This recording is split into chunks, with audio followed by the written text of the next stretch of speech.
wani daga cikin dalilin da yasa ake samun matsaloli a tsakanin masoya idan lokacin da aure ya zo ko kuma maganar aure ta fara ƙarfi a tsakaninsu gashi nan kamar haka. Amma idan yanzu ka fara haɗuwa da bidiyo na, kai following kuma ka saurari bidiyon daga farko har ƙarshe don ko zai maka amfani. Dalilin shine akan samu daga ɓangaren maza kuma ana samu daga ɓangaren mata. Daga ɓangaren maza wani lokacin abubuwan sun rabu ne kamar kashi uku.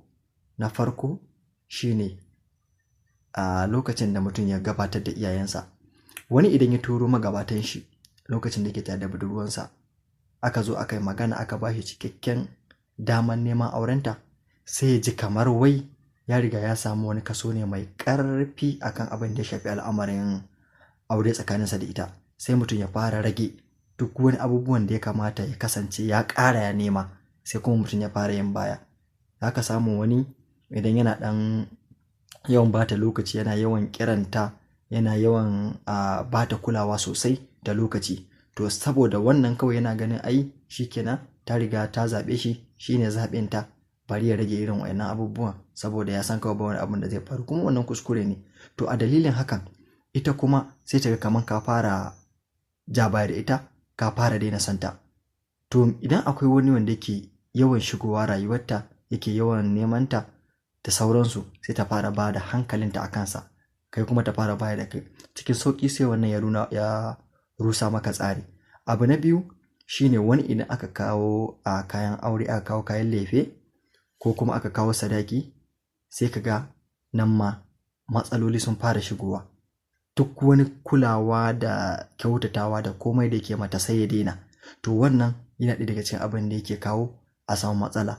Ita kuma idan akwai wani wanda yake bibiyanta, yana kiranta a boye baka sani ba da sauransu, ko kuma yana yawan cewa yana son ta bata bashi dama ba, sai hankalinta ya fara komawa kan wannan, saboda tana ganin kai din ka rage son ta ne, ko kuma tana ganin kamar fa idan ta shiga gidanka zaka wahalar da ita ne, ko kuma zaka yi watsi da ita kamar yadda ka fara nuna mata daga lokacin da magana aure ya shigo. To za ta iya mai da hankalinta kan wani, kuma a dalilin wannan magana auren ku za ta iya lalacewa. Wani kuma idan aka sa ranar aure ya tabbatar da komai normal ne, an sa rana time din da ya kamata a ɗaura auren ne kawai ya rage, sai kuma ya sauya, ya fitar da duk wani halinsa a ita. Maybe a baya ya shirya mata manyan ƙarerayi ne da sauransu, to yanzu kuma yana ganin ya riga ma ya mallake ta, tun ɗaura aure ne ya rage, bari kawai duk wani abin da yake mata ya daina, ya fitar da asalin cikakken siffarsa, yana ganin normal ne, bayan kai baka san cewa baka fa aure ta ba tukunna. To daga nan duk wani abubuwa da kai mata ta fara tunanin cewa fa ƙarya fa kai ta yi mata, tana ganin idan fa ta da ta shiga gidan kafa haka akwai matsala, kai makaryaci ne, kai kuma ka je ka yi ƙarerayi da sauransu, kana tunanin cewa wai hakan alheri ne a gurinka, baka san rusa al'amarin ka kai ba. To daga nan ko in dai ba ɗaura auren nan ba, ta fahimci wasu abubuwa, shikenan malam sai a baka red card.